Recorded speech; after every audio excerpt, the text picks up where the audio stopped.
امرت ہے تیرے بول تو پیغام زندگی، امرت ہے تیرے بول تو پیغام زندگی، تیرے سوا نہیں کوئی آواز وقت کی، تیرے سوا نہیں کوئی آواز وقت کی۔ بسم اللہ الرحمن الرحیم۔ ناظرین کرام السلام علیکم ورحمۃ اللہ وبرکاتہ۔ پاکستان میں ایک نئی سیاسی پارٹی جو ہے وہ معرض وجود میں آئی ہے، اور اس کے بہت سے پہلو ہیں جن پر بات کی جا سکتی ہے، لیکن ان کے ماضی اور حال کو اگر سامنے رکھیں تو انسان سوچتا ہے کہ کیا تبصرہ کرنا ہے۔ تمام سیاسی پارٹیاں ایک ہی کردار کی حامل ہیں۔ پہلے کبھی یہ کہا جاتا ہوتا تھا کہ یہ فلاں پارٹی جو ہے یہ چھوٹی برائی ہے اور فلاں پارٹی جو ہے وہ بڑی برائی ہے، تو لوگ اس میں سے فیصلہ کرتے تھے کہ اچھا چھوٹی برائی کو اختیار کر لیتے ہیں، بڑی برائی کو چھوڑ دیتے ہیں۔ لیکن اب حال جو ہے وہ سب کا ایک ہی ہے، اور نتیجہ یہ ہے کہ یہ سوال جو ہے یہ بہت پیچھے رہ گیا ہے، کیونکہ جب بدقسمتی کی ایک دوڑ لگتی ہے تو سب اس دوڑ میں شامل ہو جاتے ہیں، اور اسی کی وجہ سے آج قوم جو ہے وہ ایک شدید قسم کے عذاب میں مبتلا ہے۔ اس ساری صورتحال کے باوجود جو ہے وہ ہم نے اس کو موضوع کیوں بنایا ہے، اس کی وجہ صرف ایک ہے کہ قرآن کریم میں اس موضوع کو اللہ تعالیٰ نے خود بیان فرمایا ہے، اور چونکہ ہمارا قرآن کریم پر ایمان ہے کہ اس میں کوئی بات جو ہے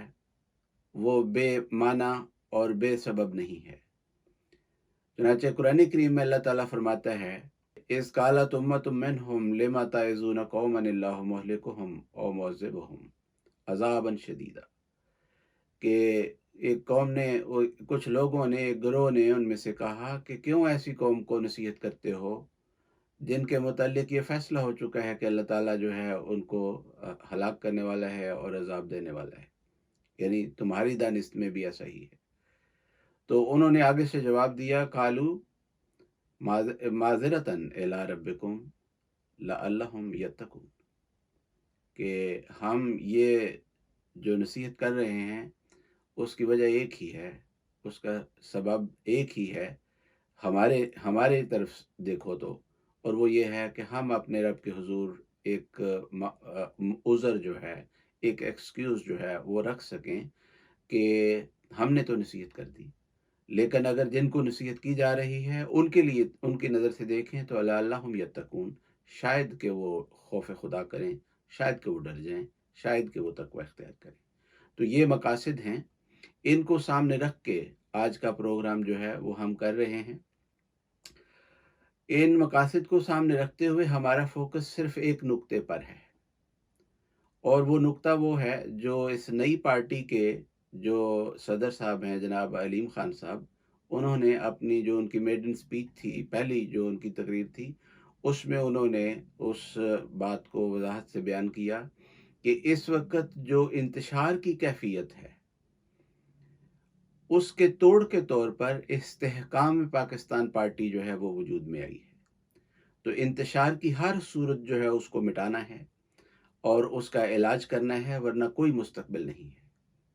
تو یہی انہوں نے اپنی پارٹی کی غرض و غایت جو ہے وہ بیان کی، اور ہم کہہ سکتے ہیں کہ یہ ایک براڈر آؤٹ لائن جو ہے ان کے مینیفیسٹو کا ہے، یا ایک اوور آرچنگ پرپس جو ہے اس پارٹی کا ہے۔ تو یہ بات سامنے رکھیں تو پہلی بات جو کہنے کو دل چاہتا ہے وہ یہ ہے کہ وقت کرتا ہے پرورش برسوں، حادثہ ایک دم نہیں ہوتا۔ یہ جو انتشار آج آپ کو ہر طرف نظر آ رہا ہے، ہر سوسائٹی کے ہر جو طبقہ ہے اس میں انتشار ہے،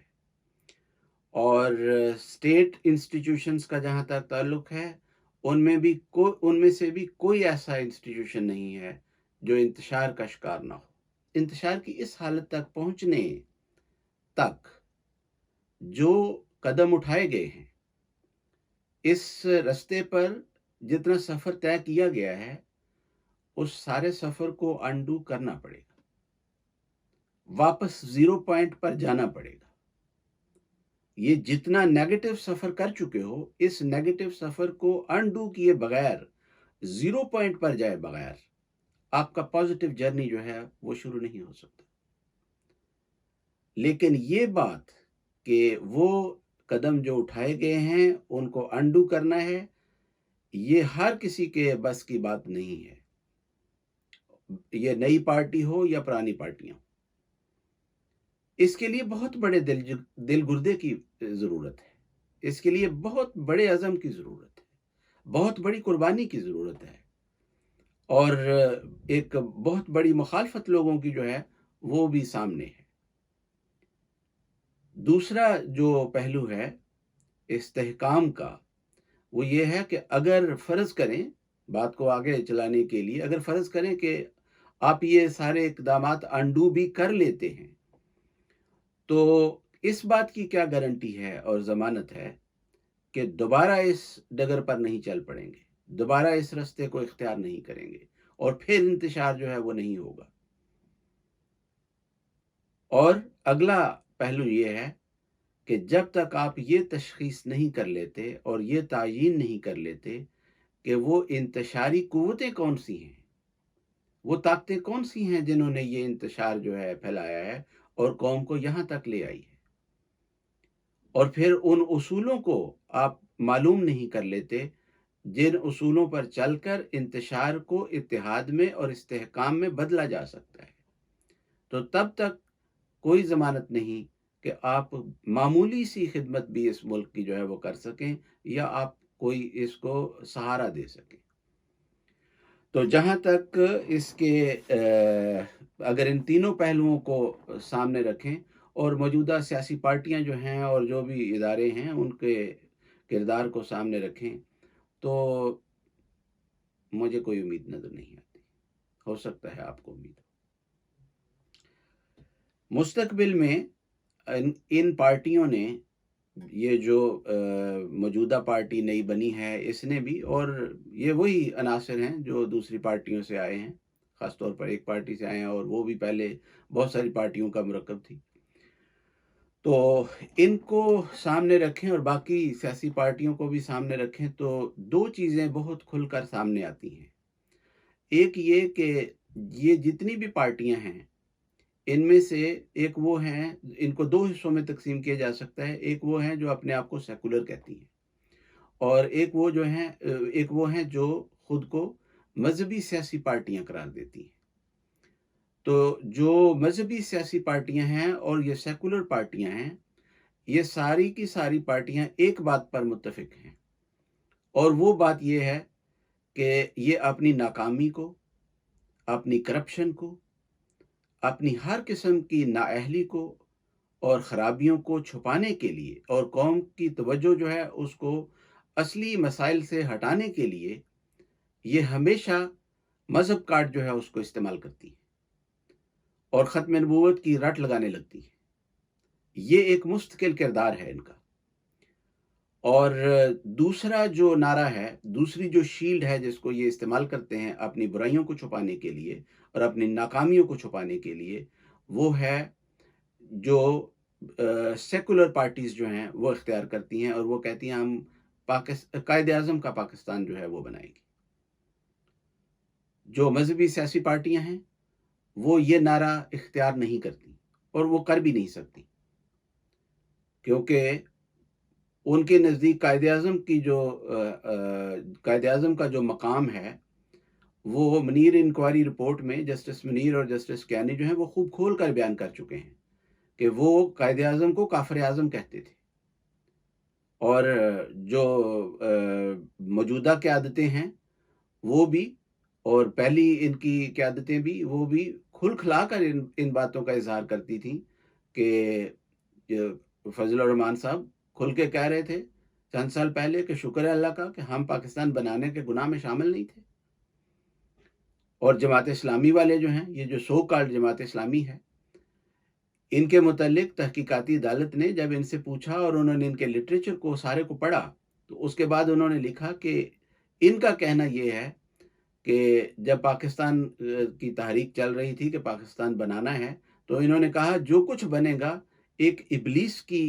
تخلیق ہوگی، شیطانی ایک ڈیولش کریچر جو ہے وہ ہوگی، شیطانی ایک تخلیق ہوگی، اس کے سوا کچھ نہیں ہوگا. تو یہ پاکستان کا مقام ہے اور جو ان کے نزدیک ہے، اور قائد اعظم کو جو یہ سمجھتے تھے وہ بھی میں نے آپ کو بتا دیا ہے. تو یہ وہ والا نعرہ جو ہے وہ اختیار نہیں کر سکتے.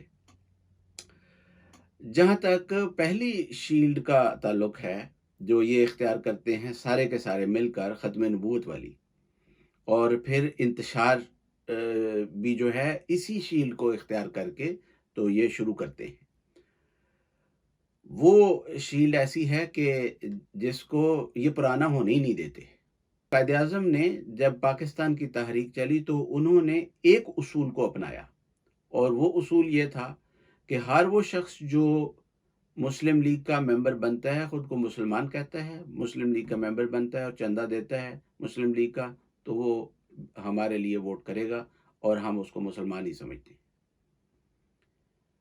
چنانچہ انہوں نے تمام مسلمانوں کو اس طور پر اکٹھا کر لیا ایک پلیٹ فارم کے اوپر. بہت کوششیں کی گئیں اس وقت بھی کہ انتشار جو ہے وہ انتشار کی قوتیں جو ہیں انہوں نے کوشش کی کہ انتشار پھیلایا جا سکے، اور لیکن وہ کامیاب نہ ہوئے اور قائد اعظم کامیاب ہو گئے. ایک سیاسی اتحاد ہے اور ایک مذہبی اتحاد ہے. انتشار دو قسم کے ہیں، یہ ایک سیاسی ہے ایک مذہبی ہے. جو مذہبی انتشار ہے، جب بھی دنیا میں مذہبی انتشار ہوا ہے تو تاریخ عالم گواہ ہے اور مذہب کی تاریخ گواہ ہے کہ اللہ تعالیٰ کی طرف سے خود آسمان سے اس کا سامان ہوتا ہے، اور اللہ تعالیٰ اپنے کسی نمائندے کو بھیجتا ہے، اور تب جا کے مذہبی اتحاد جو ہے وہ قائم ہوا کرتا ہے. اور جہاں تک سیاسی اتحاد کا تعلق ہے تو وہ قائد اعظم نے کر کے دکھا دیا تھا. اس ماضی سے سبق سیکھ کے تو آپ بھی اتحاد کر لیں. تو یہ سبق جو ہے یہ آج کی اس استحکام پاکستان پارٹی کے لیے بھی ہے. اور یہ سبق کوئی قائد اعظم نے اپنے پاس سے ایجاد نہیں کیا تھا. اس کی سند بھی حضرت محمد مصطفیٰ صلی اللہ علیہ وسلم کے اقوال میں موجود ہے اور آپ کے کنڈکٹ میں موجود ہے. چنانچہ حضور صلی اللہ علیہ وسلم نے مدینہ میں، بخاری میں یہ لکھا ہوا ہے کہ حضور صلی اللہ علیہ وسلم نے مدینہ میں فرمایا، اکتبوا لی من تلفظ بالاسلام من الناس، ہر اس شخص کا نام لکھ کر میرے لیے مسلمانوں کی فہرست میں لے آؤ جو اپنے آپ کو خود کو مسلمان کہتا ہے. اور بعض روایتوں میں یہ بھی الفاظ ہیں کہ شمار کر کے لے آؤ. ضروری نہیں کہ آپ نے لکھنا ہے، بس جو بھی کہتے ہیں ان کو گن کے لے آؤ ساروں کو. تو یہ محمد مصطفیٰ صلی اللہ علیہ وسلم کی وہاں پر سیرت اور آپ کی تعلیم اور آپ کا کنڈکٹ ہے. اس کو اختیار کر لیں تو بھی مسائل حل ہو سکتے ہیں. قائد اعظم کے اصول کو اختیار کر لیں تو بھی مسائل حل ہو سکتے ہیں. قائد اعظم نے یہ جو اصول دیا تھا اپنی 11 اگست 1947 کی تقریر کا، اور اس سے پہلے اپنے انٹرویو میں، کہ یہ جو شہری حقوق ہیں، تمام جو پاکستان کے باشندے ہیں وہ مساوی ان کو حقوق حاصل ہوں گے، اور سب کے سب جو ہیں وہ ایک ہی شہریت ان کی ہوگی. مذہب کا معاملہ جو ہے ان کا اور ریاست کا کوئی تعلق آپس میں نہیں ہے. ہر انسان کا مذہب جو ہے وہ اس کا اور اس کے خدا کا معاملہ ہے. لیکن جسٹس منیر کہتے ہیں کہ جب یہ تقریر اور قائد اعظم کے یہ خیالات جو ہیں یہ علماء کے سامنے رکھے تو متفقہ طور پر سب نے کہا کہ ہم اس کو نہیں مانتے،